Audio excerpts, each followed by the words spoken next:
आनंदिमो निनंद सहा परमितत्पदिविंदिप नमियो सिद्ध सुभा गुरु वेशे गुपति रुई गुपति ज्ञानी सहकार तारणी तरणी समर्थिन गुरु संसार निवार धम्म ज्योत जिनवरी अर्थ अर्थ है जो भय विनाश भव जो मनो मम लिन्यादि पर देव को गुरु को धर्म को साची को आरंभा नमस्कार।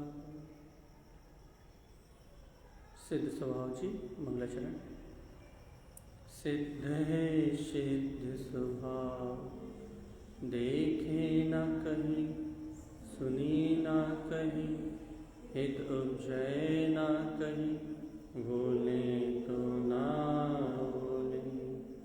बोलिए सिद्ध स्वभाव ग्रंथादिराज की जय।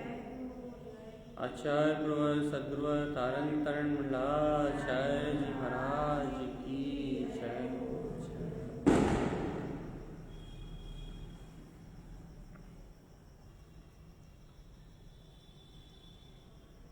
अपनी वांछना हो गई है सूत्र नंबर 6 तक कि पूर्व सहकार उत्पन्न रंज रमण आनंद वादा रहित शुद्ध स्वभाव। जैसा आचार्य परमात्मा ने पूर्व में सिद्ध स्वभाव कहा है, यदि आप उस सहकार को उत्पन्न करोगे तो उस शुद्ध स्वभाव में रंजायमानपना है, आत्मरमणता है, आनंद है और वह आनंद समस्त बाधाओं से रहित अपना सिद्ध स्वभाव। यदि आप सिद्ध स्वभाव को देखो तो पहले सूत्र से छठे सूत्र तक आप आवर्ती श्रावक की दशा को घटा सकते हो। 7वें सूत्र से तो 7वां गुण स्थान, हाँ 7वें सूत्र से तो 7वां गुण स्थान चालू हो जाएगा गुरु महाराज का। छठा 7वां गुण स्थान, हाँ 5वां गुण स्थान 7वां गुण स्थान चालू हो जाएगा।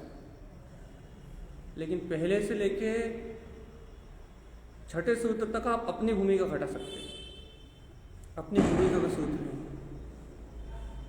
है, कैसे कैसे घटा सकते हैं? देखो 2 मिनट में बता दे रहा है, आप सूत्रों से मिलान करते जाओ।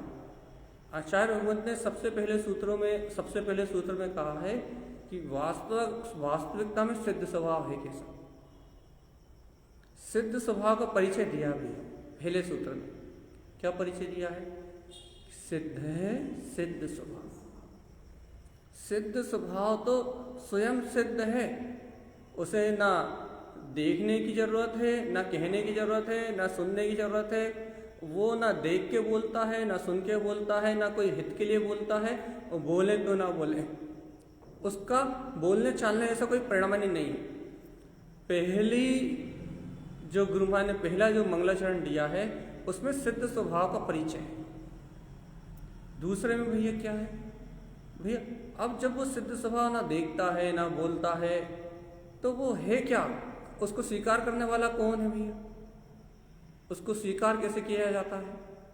तो भैया आचार्य भगवान ने दूसरे सूत्र में कहा है कि जो सिद्ध स्वभाव को स्वीकार करता है उसकी बात औकात समझ ना करे। जो स्वीकार करता है जो सिद्ध स्वभाव को स्वीकार करता है वो कभी उसे मलिन नहीं कहता। तीसरे सूत्र में आचार्य भगवान से पूछा कि इस सिद्ध स्वभाव को स्वीकार किया क्यों जाता है? उन्होंने अपना पूर्ण लक्ष्य बता दिया, उत्पन्न आयरण साधु अरहंत सिद्ध।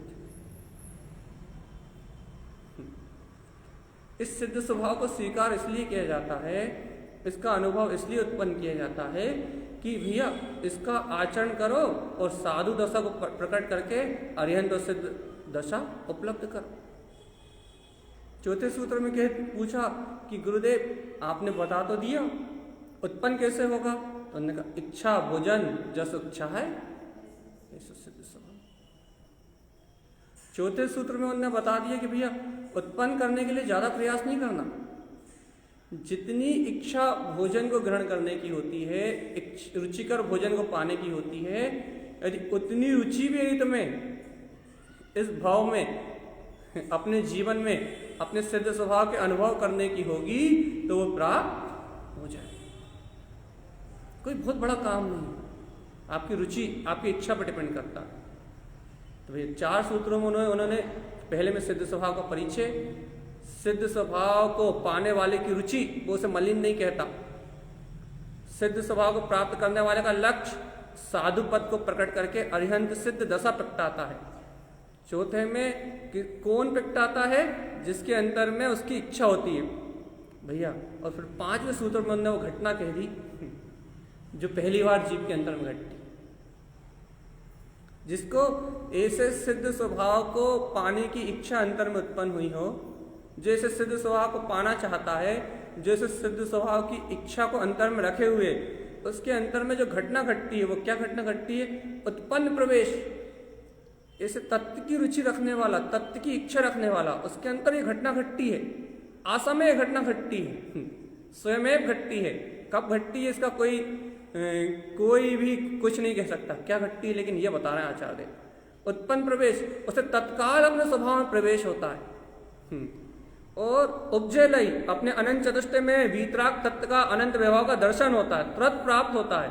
तहा खिपई, उस समय उसके सारे संकल्प विकल्प खिप जाते हैं, उस घड़ी क्रोध आदि समस्त कसाय खिप जाती हैं, देखना सुनना सब खिप जाता है।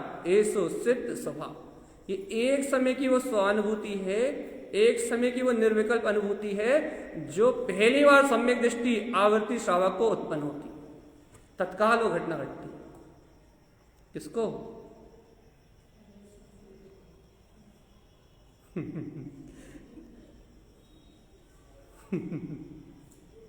अब तो सूत्र ऐसे है कि इनकी वांछना कर रहे हैं, हम मूर्ख हैं यहाँ तो।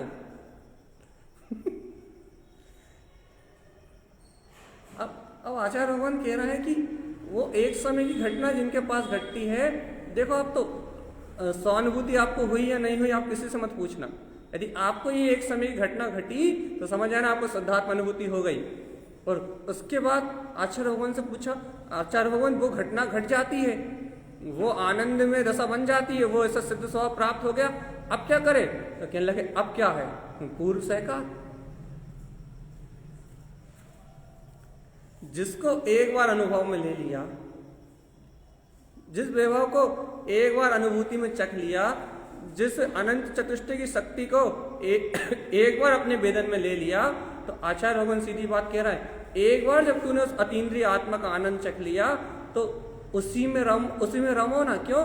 क्योंकि भैया वो स्वभाव ही रंज रमण आनंद, भैया रंजायमान करने के लिए है, अर्थात वीतराग स्वभाव में रंजायमान करने वाला है, वो आत्मरमणता को प्रदान करने वाला है, उसमें ही रमणता और आनंद है, और बाधा रहित, किसी भी प्रकार की बाधा उस वीतराग स्वभाव में नहीं है।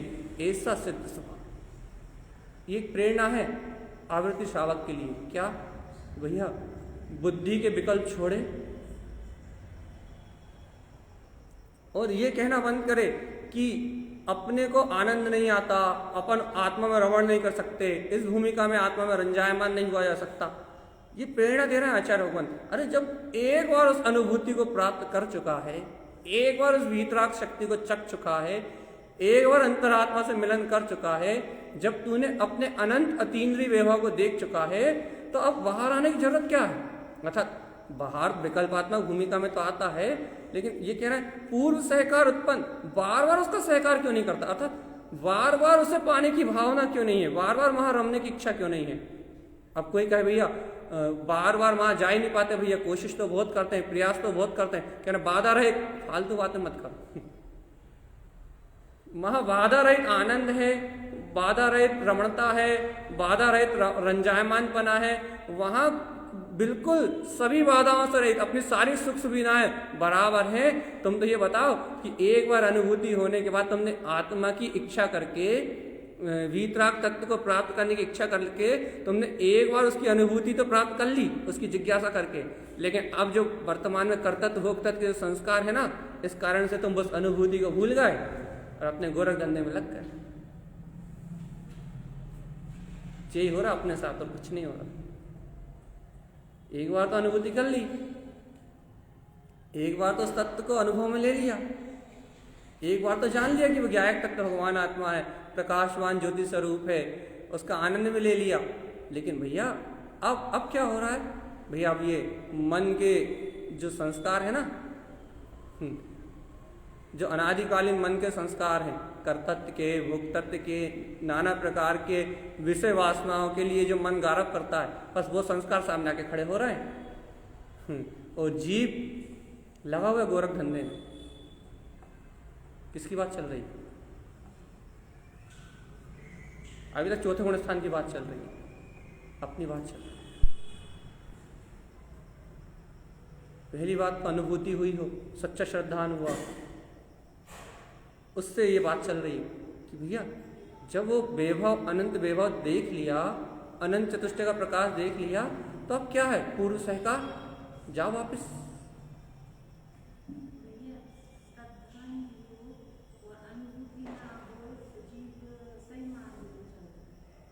मार्ग तो सही। अब तीसरे वाले सूत्र पे है ना वो, इच्छा भोजन जस उच्छा। आपने पहले सूत्र से सुना नहीं सुना? फिर से सुना दे रहा। पहले सूत्र पे आचार्य भगवान तारण तरन देव ने कह दिया सिद्ध स्वभाव है कैसा। अच्छे सुनो, आप नोट कर लो, चौथा गुण स्थान कब आता है, कैसे आता है, कब बनता है, अच्छे से मिलान कर लो। सिद्ध है सिद्ध स्वभाव।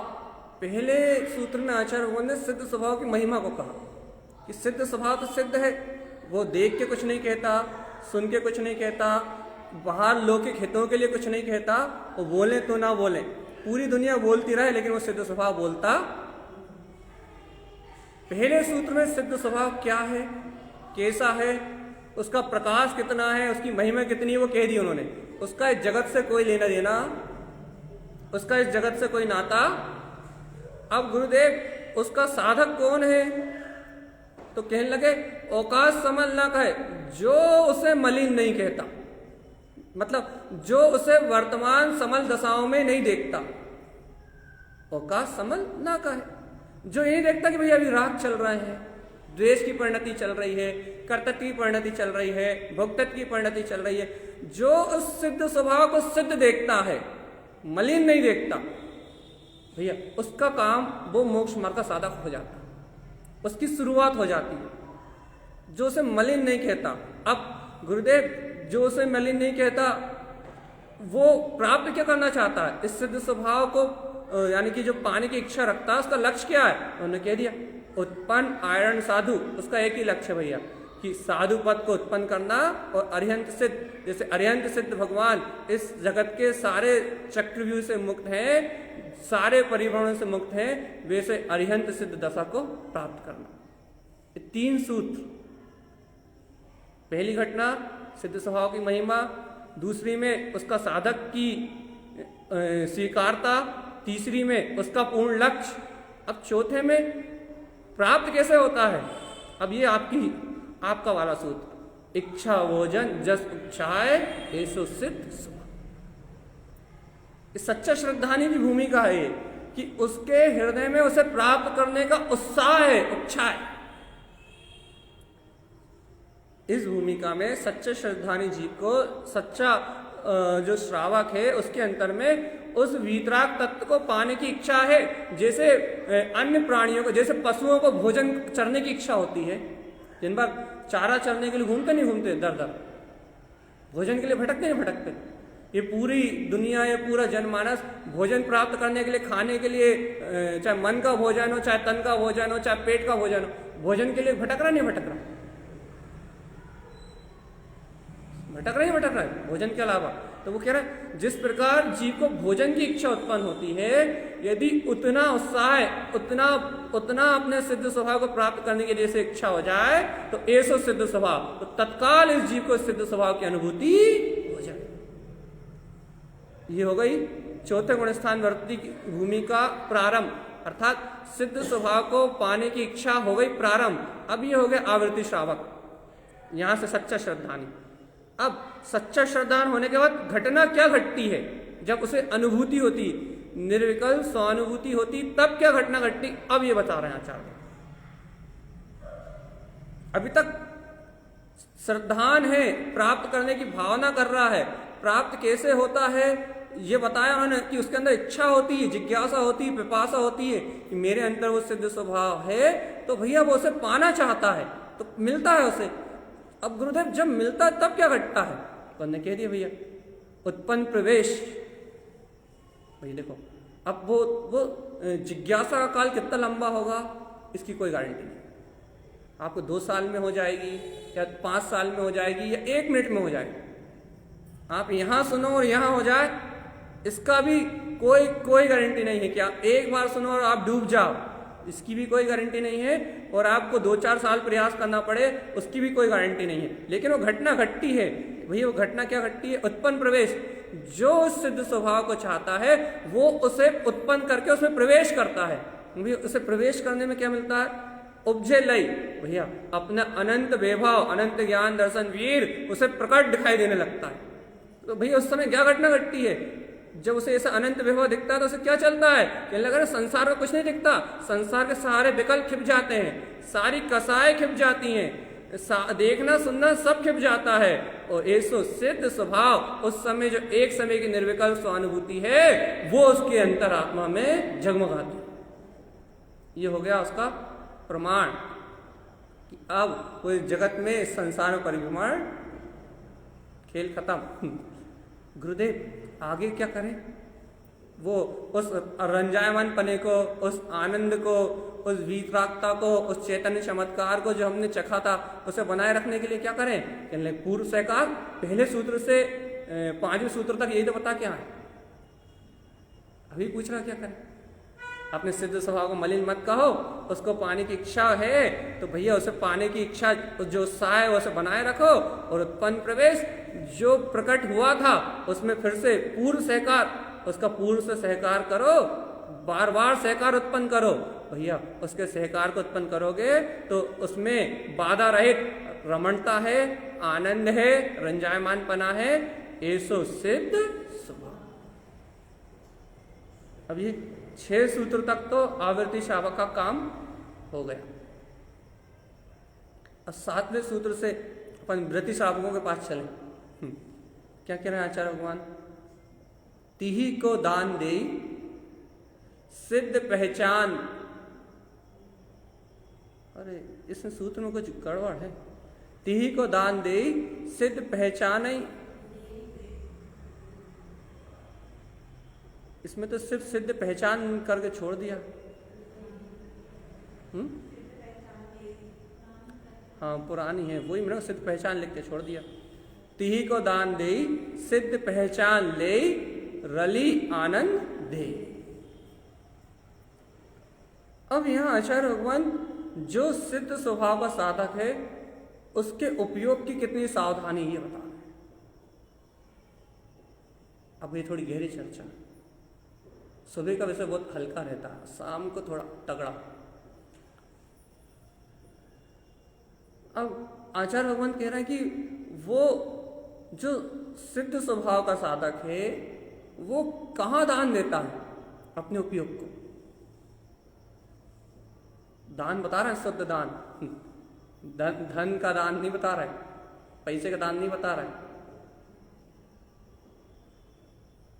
शुद्ध उपयोग के दान की चर्चा कर रहे हैं। देखो अच्छे से देखो गुरु महाराज क्या कह रहे हैं। तिही को दान दे, किसको दान देता है, हाँ लिखा तो पढ़ो, तिही को दान दे, तिही को दान दे। वो बहुत विचार करके वो अपने उपयोग को अपने उपयोग को बहुत विचार करके, बहुत सावधानी से वो इस प्रकार से दान देता है। भाई किस प्रकार से दान देता है? इतने शुद्ध भाव से दान देता है, इतने शुद्ध भाव से दान देता है, इतने संभाल के दान देता है कि सिद्ध पहचान ले। देखो भैया, यदि आप अशुभ भाव के साथ यदि सिद्ध स्वभाव के पास जाओगे तो वो दान लेगा क्या? अच्छा, शुभ भाव के साथ यदि सिद्ध स्वभाव के पास जाओगे तो दान लेगा क्या?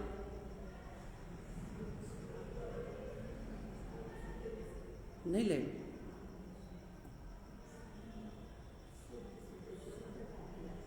अब यही तो कहना है आचार्य भगवान, सीधी बात है।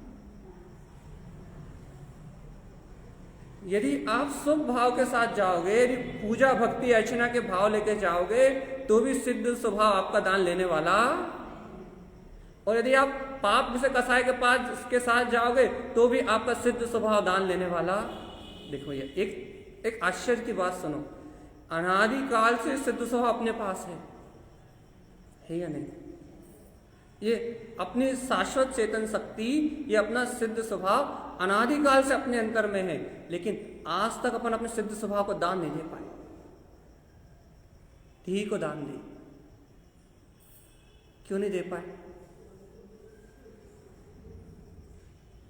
क्यों नहीं दे पाए? क्योंकि भैया सिद्ध स्वभाव आपका दान तब स्वीकार करेगा, सिद्ध स्वभाव में आपका दान तब संपन्न होगा जब आप शुद्ध भाव के साथ उसके पास जाओ। अरे तिही को दान दे, इस प्रकार से दान दिया जाता है। ज्ञानी साधक इस प्रकार से दान देता है, अपने सिद्ध की पहले पहचान लेता है कि भैया ये सिद्ध है या नहीं है।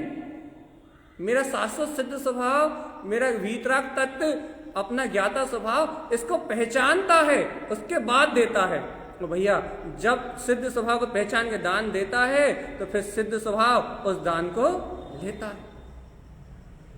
तो भैया बिना सिद्ध स्वभाव को पहचाने दान देगा, शुभ भाव में दान देगा, अशुभ भाव में दान देगा, तो सिद्ध स्वभाव दान लेने वाला। देखो ऊपर सिद्ध स्वभाव की महिमा कही,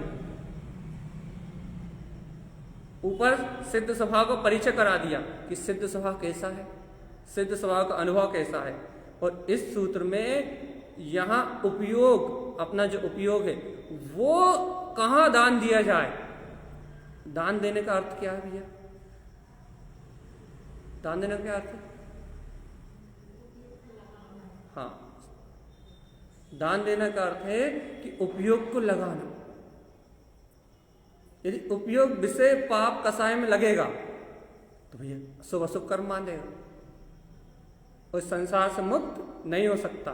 तो यहाँ आचार्य भगवान कह रहे हैं कि सिद्ध पहचान के, सिद्धि को पहचान के यहाँ दान दिया जाता है, तब सिद्ध सदुपयोग ध्यान लेता है। और आचार्य भगवान कह रली आनंद दे, भैया इस प्रकार के दान में ही आनंद है, रमणता है, इसी में सुख है।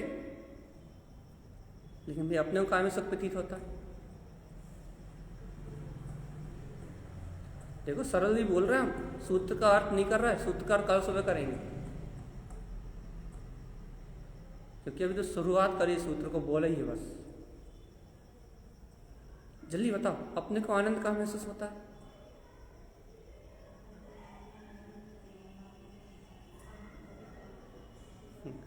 आचार्य देव करें जब उपयोग सिद्ध स्वभाव को पहचान के उस सदुपयोग में दान देता है, सिद्ध स्वभाव जब उस दान को लेता है, रली आनंद दे, तो बस यही आनंद है, यही मस्ती है, यही साधक का जीवन है, यही उसकी आनंद की चर्या है। उसके अलावा साधक की कोई चर्या ही नहीं। लेकिन अपने को कहाँ आता है? रोटी बनाने में, या कपड़े धोने में, या दुकान चलाने में। अब भैया से पूछो, भैया जी आपको प्रवचन करने में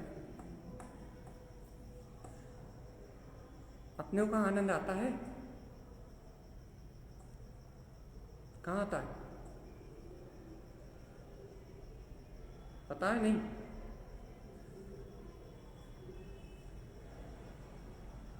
देखो सूत्र का अर्थ तो अभी हो सकता है 2 मिनट में, शब्द ही तो है, लेकिन आत्मचिंतन करके तो बताओ कि अपने को आनंद कहाँ आता है, अपने को आनंद की अनुभूति कहाँ हो रही। रली आनंद दे आचार्य भगवान सिद्ध स्वभाव की पहचान करके उसे दान देने में आनंद है। क्यों? क्योंकि शुद्ध स्वभाव दान लेता है तो मुक्ति आनंद की प्राप्ति होती है, सुख संपदा उत्पन्न हो जाती है, अनंत चतुष्टय का व्यवहार प्रकट हो जाता है। भैया वो तो सही में आनंद है। अगले सूत्र में कह रहा है क्या बोलते हैं, दान चार प्रकट प्रवेश दे।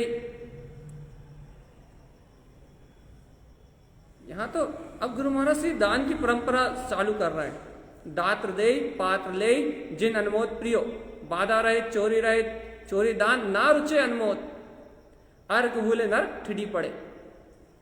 पूरी दान की चर्चा है तीन सूत्रों में। अरे चौथे सूत्र में भी चोरी विरोध चोर, विश्वास चोर, लब्धि चोर, अनमोद चोर, अर्घ दुर्बुद्धि चोर। ये वो चोर हैं जो आपको आत्म स्वभाव में दान नहीं देने देंगे। लेकिन इन सूत्रों के वांछन से पहले अपने को पता तो लग जाए कि अपने को आनंद कहाँ आता है, अपने को कहाँ आनंद आता है।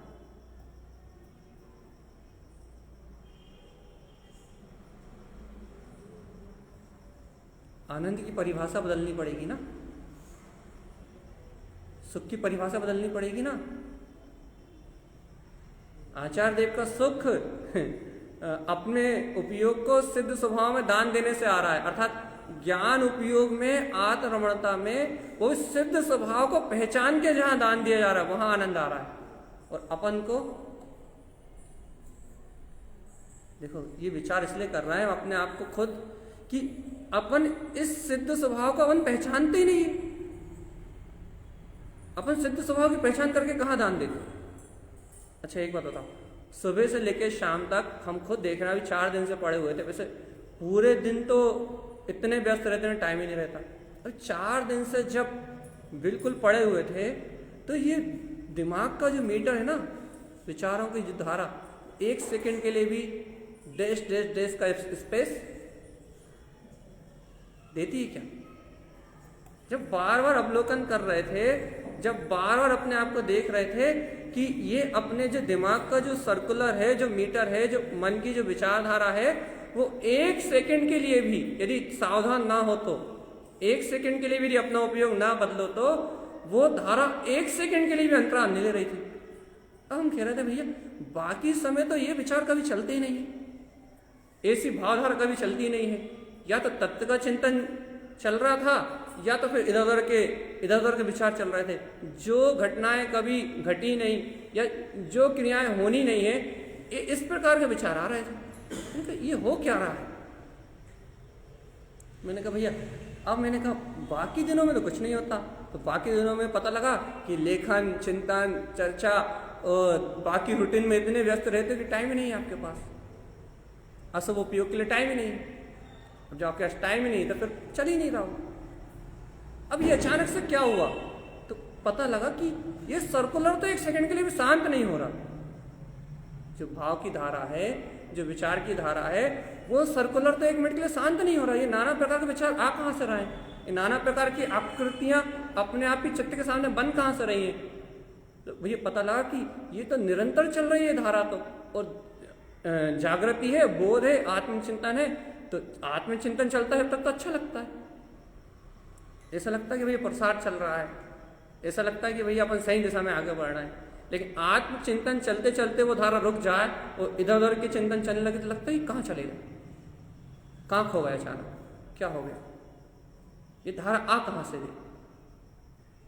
अब जब हमने खुद उसे एनालाइज किया, जब हमने खुद उसको अनुभव से देखा, मैंने कहा ये क्या हो क्या रहा है। निर्णय तो है कि एक समय की पर्याय है, एक समय का परिणाम है, लेकिन बस कहने की बात यह है कि आचार्य भगवान कह रहे हैं कि अपने उपयोग को सिद्ध स्वभाव की पहचान करके दान दो। देखो चोट करने वाली बात है। आचार्य भगवान कह रहे हैं अपने उपयोग को सिद्ध स्वभाव की पहचान करके दान दो। और जब अपन ने अपने अंतर में जाके खोजा तो आत्मचिंतन वाली धारा चल रही थी, जब स्वउपयोग को पहचान के दान दे रहे थे, और जब भाई आत्मचिंतन की धारा रुकी तो अशुभ उपयोग को पहचान के दान दे रहे थे। शुभ उपयोग, शुद्ध उपयोग गया कहाँ, सिद्ध स्वभाव गया कहाँ। वो तो दोनों दोनों जगह से गायब है। अब ये बात समझ में नहीं आई, नहीं आई। आप ये चर्चा सुन रहे हो ना, ये शुभ उपयोग है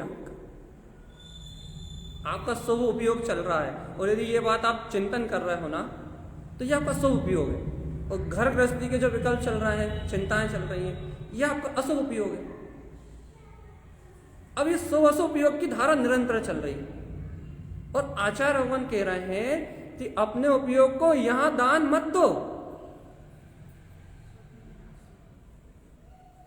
क्योंकि आप यदि शुभ अशुभ उपयोग में अपने उपयोग को दान दोगे तो पुण्य और पाप का आश्रय और वन सिद्ध पहचान, जहां आपको सिद्धि की पहचान हो, जहां आपको मुक्ति का वर्ण हो, जहां आपको जन्म मरण का अंत हो, ऐसे सिद्ध स्वभाव को पहचानो और फिर उपयोग को दान दो। कहां हो रहा है? हमसे भी कहां हो रहा? शुभ उपयोग में जा रहा है पूरा जीवन। और यही कहते हैं चौथे गुण स्थान वर्ती के जीवन में अशुभ चला जाता है और शुभ बहुलकती अधिक मात्रा में आ जाता है। भैया वो शुभ बाहर की क्रियाओं वाला नहीं है, जो तत्व चिंतन है ना, उसका जो आत्मचिंतन है, जो आगम अभ्यास है, वो उसका शुभ उपयोग है। ये भाव विशुद्धि है ना। जो सदाचार में जीवन है वो तो है ही सहज सहज सारा बिना पकड़ वाला। जो सदाचार में जीवन है वो तो है ही, लेकिन उसके अंतर में जो विचारधारा तत्व चिंतन की ओर बहने लगी, ये उसका सदुपयोग है, जिससे अनंत पाप आश्रय कटते हैं। ये अपनी भूमिका। लेकिन आचार्य भगवान कह रहे हैं यहां ठहरने, ये भूमिका ठहरने योग्य। निकलो आप, कहां जाएं? ती को दान दे। अब लगेगी ये बात थोड़ी सी अच्छी। भैया समझदार व्यक्ति वहां दान देता है जहां फायदा। उपयोग बहुत कीमती है अपना, अपना उपयोग बहुत कीमती है। ये उपयोग अपनी चेतन शक्ति बहुत कीमती है। ये व्यर्थ कमाने के लिए नहीं है। तिही को दान दे, यहाँ दान बहुत सोच समझ के दिया जाता है। भैया क्या समझ के दिया जाता है? सिद्धि पहचान ले। भैया जहां दान देने से सिद्धि की पहचान उपज जाए, अपना सिद्ध स्वभाव प्रकट हो, वहां दान दिया जाता है। और जहां सिद्ध स्वभाव की उत्पत्ति ना हो, वहां दान नहीं दिया जाता। अच्छा एक बात बताओ, आपसे यदि दान देने के लिए कहा जाए कि भैया आप जाओ मजार पे दान दे आओ, तो दे आओगे क्या? क्यों नहीं देखे आओगे? क्यों नहीं देखे आओगे? श्रद्धा नहीं है। ये पता है कि मिथ्यात्व का पोषण है, कुदेव अदेव है, और वहां दान देना नहीं है, बल्कि पुण्यबंध नहीं है, बल्कि उल्टा पाप आश्रव का। इतना विवेक होने से आप वहां दान देने नहीं जाओगे, किसी कीमत पे नहीं जाओगे।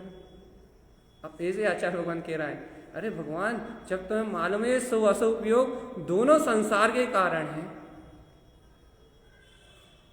ये पुण्य पाप की दोनों क्रियाएं, शुभ अशुभ उपयोग दोनों ही संसार के कारण हैं, तो जब जान रहे हो, समझ रहे हो, तो फिर यहां उपयोग लगाए क्यों रहे हो? दान दो, सिद्धि पहचान ले। ऐसी जगह दान दो जहां से आपको सिद्ध स्वभाव की पहचान उपज जाए। रली आनंद दे, अरे ऐसे दान में आनंद है, आनंदित होके दो, उत्साह पूर्वक दो, प्रसन्नता पूर्वक दो, लेकिन ऐसा दान दो जिससे अपने सिद्ध स्वभाव की पहचान उपजे। ऐसा काम ही मत करो जिससे अनंत संसार बढ़े। रुचि तो लगाओ कम से कम। लग रही है नहीं लग रही? अच्छा ये बता दो, सिद्ध स्वभाव जी के कितने सूत्र हो गए? आज का सूत्र छोड़ दो तो भी 6 सूत्र तो हो गए। अच्छे लग रहा है नहीं लग रहा है? देखो भैया, सुबह तो भीड़ वाली चर्चा है, लेकिन अभी जो अपन कह रहे हैं ये तो अपनी अपनी बात है ना, सीधी सीधी बात है ना। और अपने चिंतन के लिए विषय है ना कि वास्तव में क्या शुभ अशुभ उपयोग के लिए अपने को जीवन मिला है क्या। अपन रोज रोज कह रहे हैं कि भैया पर पर्याय की दृष्टि संसार का कारण है, पर्याय दृष्टि संसार का मूल है, पर्याय दृष्टि के कारण ही अनंत काल से जीव चतुर्गति की यात्रा में भटक रहा है। यही इसी सिद्धांत को लेकर अपन आगे बढ़े हैं ना। और यहाँ के क्या हो गया, ये शुभ उपयोग के चक्कर में वो ही पर्याय में वहीं के वहीं रम रहे हैं अपन शुभ उपयोग के पर्याय में, और ये बोध ही नहीं आ रहा भैया ये पर्याय ही है, शुभ उपयोग की पर्याय है, ये अपने सिद्ध स्वभाव की पहचान नहीं। अब यहां पर्याय से मोह तोड़ो। ये तत्व चिंतन आत्मचिंतन रूप जो शुभ उपयोग है ना, अब इससे अपनी दृष्टि हटाओ और भावना तो करो कि भाई सिद्ध की पहचान उपजे, अंतर सिद्ध स्वभाव की पहचान उपजे, ऐसी जगह अपना उपयोग लगे। आत्मचिंतन का विषय तो बने ही, ये तो अपनी रुचि का भी विषय नहीं है। ये सूत्र अपनी रुचि का विषय है, हमारी रुचि का विषय नहीं है। लेकिन सही कह रहा है, हमारी रुचि का विषय नहीं है। हमें वो तत्व चिंतन वाला जो है ना, ये नहीं कह रहा कि वहां आत्मानुभूति नहीं होती, ये नहीं कह रहा कि वहां तत्व की दृष्टि नहीं होती, ये नहीं कह रहा है। आप ये मत समझो कि हम ये कह रहे हैं कि तत्व दृष्टि नहीं होती, आत्म दृष्टि नहीं होती, स्वभाव का बहुमान नहीं होता। लेकिन हम ये कह रहे हैं कि ये सूत्र हमारी रुचि का विषय नहीं है। क्यों? क्योंकि हम इस बात का विवेक नहीं रख पाते कि ये स्वउपयोग है, यहाँ रमने योग नहीं है। यहाँ से हटो और सिद्ध स्वभाव की पहचानो, वहां चलो। नहीं इतनी सावधानी, नहीं इतनी सतर्कता। ये कह रहा है ना, ये छठे गुण 5वें गुण स्थान से ऊपर उठना है, 7वें गुण स्थान की स्थिति है ना, इतनी सावधानी नहीं है, इतना होश भी नहीं रहता। हम क्या कह रहे हैं, 4 दिन में पता लग गया कि ये जो विचार है 2 मिनट के लिए भी शांत नहीं होते। यदि वो सब उपयोग ना किया जाए, अपना समय शक्ति उपयोग यदि प्रभावना में निमित्त रूप जो संयोग है यदि उनमें ना दिया जाए, तो विचार 1 सेकंड के लिए थमने वाले नहीं। तो चर्चा क्या कर रहे हैं आप? अच्छा बताओ, क्या कहना चाह रहे हैं? क्या कहना चाह रहे हैं हम? आपको तो समझ में नहीं आएगी, अचानक आके बैठे हो। क्या कहना चाह रहे हैं हम?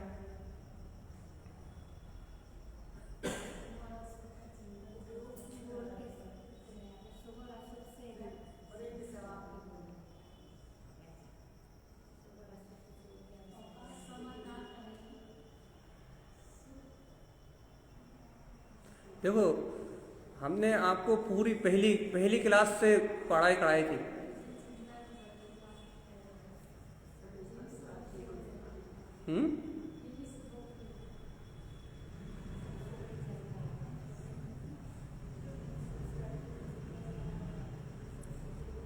देखो फिर से कहानी सुना देते हैं।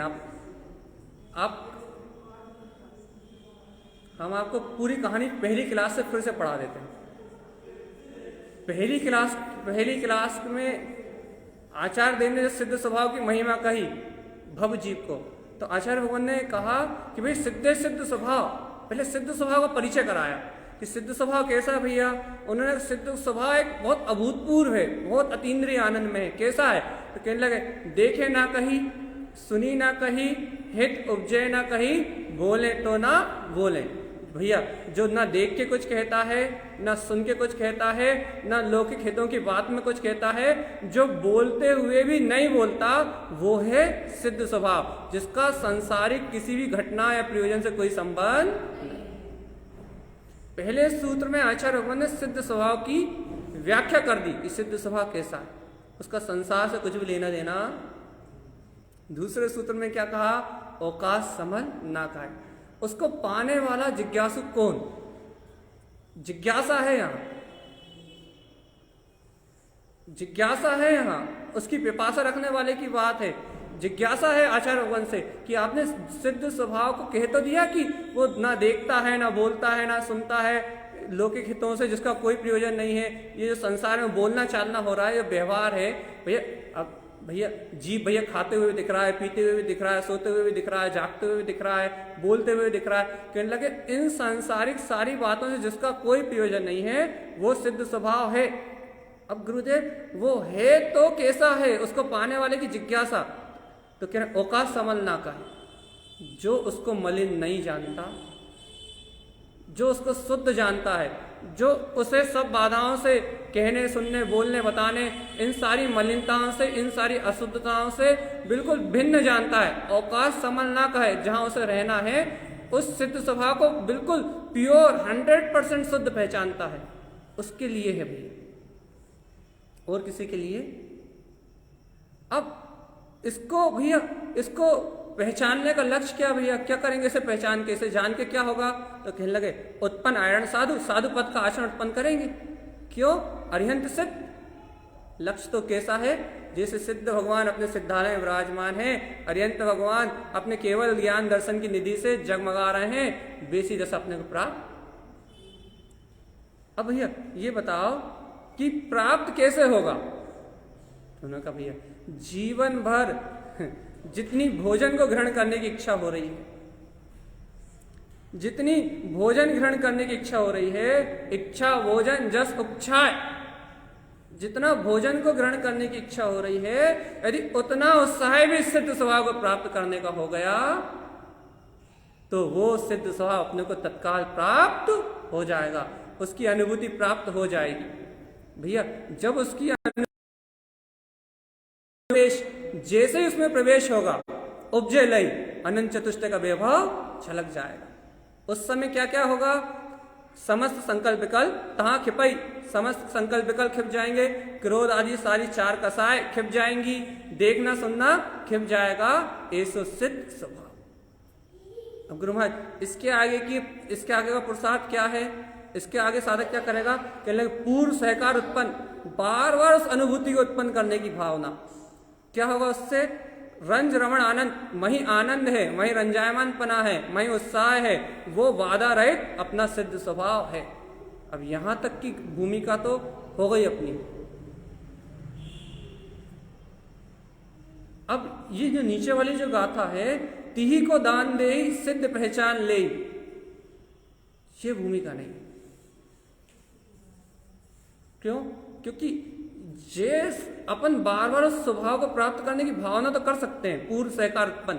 अच्छा एक बताओ, जो निर्विकल्प अनुभूति आपको एक बार हुई थी, वो कितने बार हो रही है, दोबारा कितने बार आ रही है? निर्विकल्प अनुभूति पूरे टाइम 48 मिनट में केवल ज्ञान हो जाता, प्रतीति रहती है सिर्फ। जो शुद्धात्म अनुभूति, निर्विकल्प अनुभूति आपको एक बार घटी थी, यदि घटी थी, वो घटना घटी थी, तो कितने बार आ रही हो रिटर्न?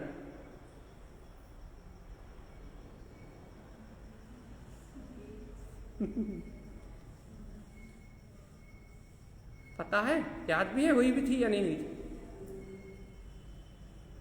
ये बस यहाँ वही कह रहे हैं, यहाँ इतनी ऊंची बात कह रहे हैं अब आचार्य भगवान कि भगवान तिही को दान दे सिद्ध पहचान ले।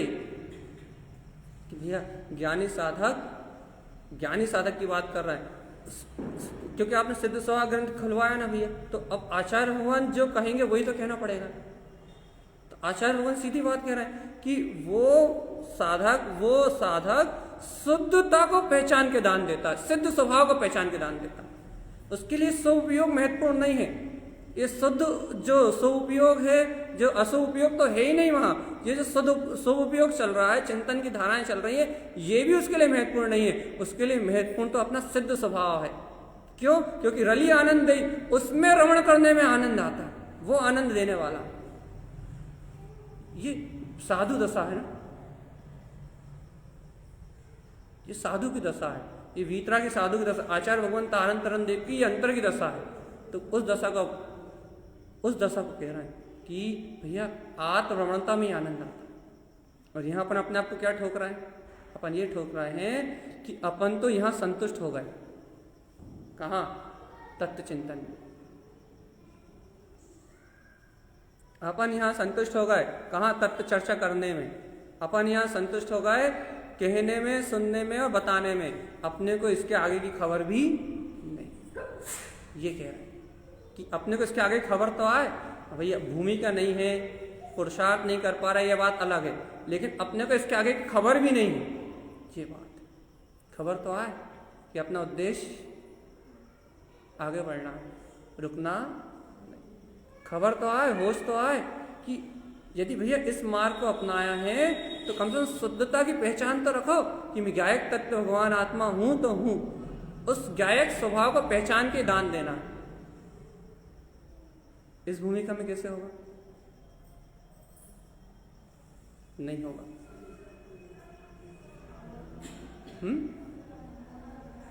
अनुबोध ना हो सकती बस। और यदि अपनी भूमिका से घटाएंगे तो अब भी यह कहना पड़ेगा वही तत्व चिंतन। हाँ, एक बात हो सकती, लेकिन वही तत्व चिंतन में चिंतन की पकड़ ना रहे, तत्व की पकड़ आ जाए। भावनाओं में भावनाएं ना रह जाएं भगवान काय की, सिर्फ भावनाएं वही थोड़ा पुरुषार्थ भी आ जाए। भैया भावनाएं तो अपन कह रहे थे भैया शुद्धात्मा की भावना भाव। भैया अपन ने सबने हाथ जोड़ी, शुद्धात्मा की एक विनती पढ़ ली, या शुद्धात्मा की एक भावना कर ली। शुद्धात्मा की भावना थोड़ी ना, अरे शुद्ध स्वभाव को प्राप्त करने की अंतर से भावना तो उत्पन्न हो शुद्ध तत्व को पाने की। वो भावना तो प्रकट हो, वो भाव उस ओर नहीं हो रहे, भाव उस ओर पलट नहीं रहे, भाव दशा उस ओर पलट नहीं रही। और भैया भाव दशा अपनी निज तत्व की ओर ना पलटने के कारण से ये अनंत काल का परिभ्रमण चल रहा है। अपन ने पंडित पूजी जी में पढ़ा था ना, भावना शुद्धात्मा संघर्ष चतुर संघर्ष भावना शुद्धात्मा। ये है वो सूत्र। 4 संघ के जीव शुद्ध आत्मा की भावना करते कैसे? भावना शुद्धात्मा की भावना कैसे होती है? ये ती को दान दे सिद्ध पहचान ले। सिद्धि की जहां पहचान होती, शुद्ध उपयोग जहां होता है, वहां 4 संघ के जीव में कौन है?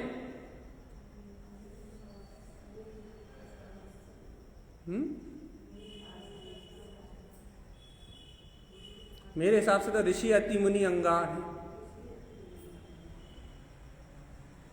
आवृत्ति श्रावक और श्राविकाओं की बात नहीं,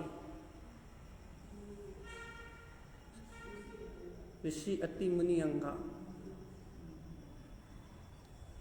वही 4 संघ के जीव कहलाते हैं। तो यहां बात है कि भाई शुद्ध उपयोग की भावना तो है, शुद्ध उपयोग की पहचान तो हो, सिद्ध स्वभाव की पहचान तो हो। क्योंकि जब तक सिद्ध स्वभाव की पहचान नहीं तो दान किसको दे रहे हो आप? उपयोग लगा कहाँ रहा है? भैया देखो, ये बात थोड़ी सी गहरी हो गई। कल सुबह से इतना सरल कर देंगे कि आपको बहुत अच्छी लगेगी। आज थोड़ी चिंता का विषय बना लो आप इसे, आज आप इसे थोड़ा आकुलता का विषय बना लो, कोई दिक्कत नहीं है। क्योंकि जब तक ये चिंतन नहीं होगा तब तक अपनी संतुष्टि नहीं टूटेगी। स्वभाव में बहुत गहरी संतुष्टि है। आत्मचिंतन में आत्मा गोल हो गई है, वो चिंतन रह गया। सही ना? आत्मचिंतन में आत्मा गोल हो गई है। गोल का मतलब समझ गया ना? आत्मचिंतन में आत्मा है ही नहीं भैया। बिना आत्मा के लिए आत्मचिंतन कैसे होगा? देखो भैया, चिंतन तो आत्मा का ही हो रहा है, लेकिन ये भूल गए कि आत्मा तो अतीन्द्रिय है। इन शब्दों के माध्यम से शब्द सिर्फ अवलंबन के लिए है, ये भाषा वर्णन सिर्फ अवलंबन के लिए है, लेकिन प्राप्त तो लक्ष्य तो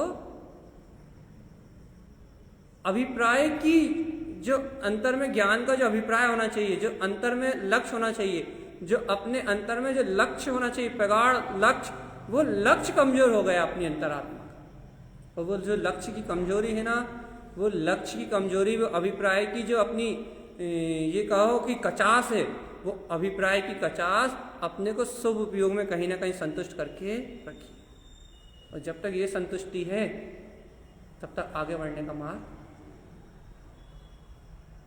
कम से कम सही को सही तो कहो, सत्य को सत्य तो बोलो।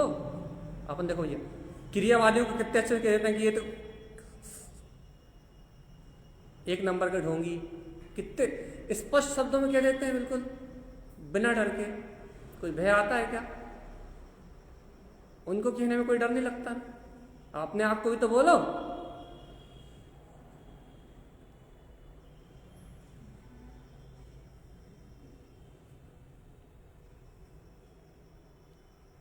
सही कह रहा है नहीं कह रहा है?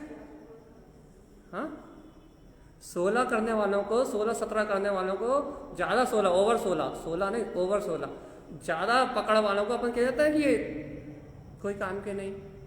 स्पष्ट कह देते हैं ना कि पकड़वादी, कोई मतलब के नहीं। अपने आप को भी तो बोलो। आचार्य भगवान कह रहे हैं शब्दों में शब्द रूप जो आलाप है, ये शब्द रूप जो क्रिया है, ये सदुपयोगी है। ये कौन सा सदुपयोग है तुम्हारा, ये तो बता। अब जब वो क्रियावादी तो तुम, हमने भी आत्मानुभव कर लिया, इसलिए तुम्हारी चांदी चांदी है, इसलिए तुम्हारा कल्याण हो जाएगा, ये बात तो बात की है। लेकिन कर तो ये क्रिया ही रहे हो ना, वो तो एक चिंतन की क्रिया ही रही है ना। इसमें अपने तत्व का अभिप्राय कहाँ है भैया? अभिप्राय तो जब भी तो चिंतन कर रहा है। अच्छा, चिंतन तो इसलिए कर रहे हो कि चिंतन में रस आता है, काय का? शुभ उपयोग का। शुभ उपयोग से बड़ा रस और कोई सा नहीं, याद रखो। अशुभ का रस फीका पड़ जाता है उसके आगे। चिंतन में शुभ उपयोग का रस आता है और बहुत ज्यादा मात्रा में आता है। इसलिए भैया, इसलिए बार बार कहा जाता है अभिप्राय की मुक्तता रखो, अभिप्राय की मुक्तता रखो। राग धाराओं से ऊपर उठो, अज्ञान राग धाराओं की पकड़ छोड़ो, अभिप्राय की विशुद्धता रखो। अभिप्राय की विशुद्धता जितनी अधिक होगी उतनी जल्दी वीतरागता पकड़ में आएगी। और यदि अभिप्राय कमजोर हुआ, अभिप्राय थोड़ा सा भी मलिन हुआ, यदि अभिप्राय में थोड़ी सी भी अशुद्धता आई, तो ये तत्व चिंतन भी सदुपयोग मात्र रह जाएगा और अंतरात्मा का लक्ष्य छूट जाएगा। और अंतरात्मा का लक्ष्य छूटा तो अनंत काल के संसार में, देखो भैया, आत्मानुभूति हो गई है तो नहीं डूबेगा, लेकिन भैया फिर भी भाव भ्रमण तो बढ़ेगा ना, यात्रा तो बढ़ेगी। यात्रा कम करनी है, बढ़ानी है? फिर लक्ष्य मजबूत करना है या छोड़ना है भैया? इसलिए यहाँ आचार्य भगवान का ये सूत्र अपने को, जो आवृत्ति श्रावक हैं, उनके जीवन को निखारने वाला है। क्यों निखारने वाला है? कि वो प्रेरणा दे रहे हैं कि ये सदुपयोग भी मात्र एक समय का तुम्हारे सामने चलने वाला परिणमन है। तुम अशुभ उपयोग से पलट के शुभ में आ गए तो ये मत सोचो धर्मात्मा हो गए। अरे धर्मात्मा तो वो है जो सिद्ध पहचान तिही को दान दे, जो इस प्रकार दान देते हैं कि जहां उन्हें सिद्धि की पहचान उपजे, जो सिद्ध स्वभाव दान ग्रहण कर ले। इस प्रकार से जो दान देते हैं वो ज्ञानी है, वो आत्मार्थी है, रली आनंद दे। और इस प्रकार का दान आनंद को देने वाला है। आज के लिए थोड़ी सी चिंता ठीक है, समाधान तो अभी कर देंगे हम, लेकिन चिंतन करो कम से कम इस बात का। कल सुबह तक इस बात को मत हो, कल सुबह तक इस बात को अपने अंदर में घोलो कि वास्तव में हमारे अभिप्राय में कहीं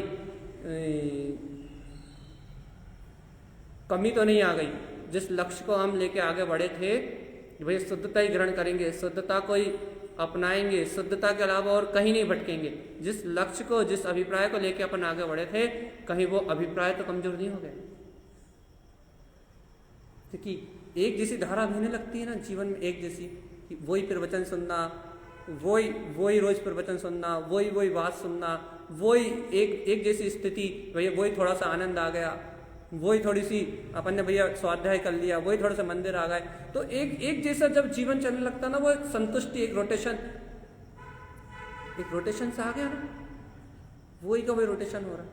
अब उसमें, उस रोटेशन में अपन संतुष्टि तो हो गए, और क्या हो,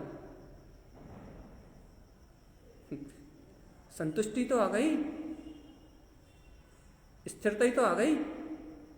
अब आचार्य भगवंतों का कहना ऐसा है कि यदि कोई चौथा गुण स्थानवर्ती हो तो उसका चौथा गुण स्थान विशुद्ध जब माना जाएगा तब उसे पंचम गुण स्थान की भावना हो।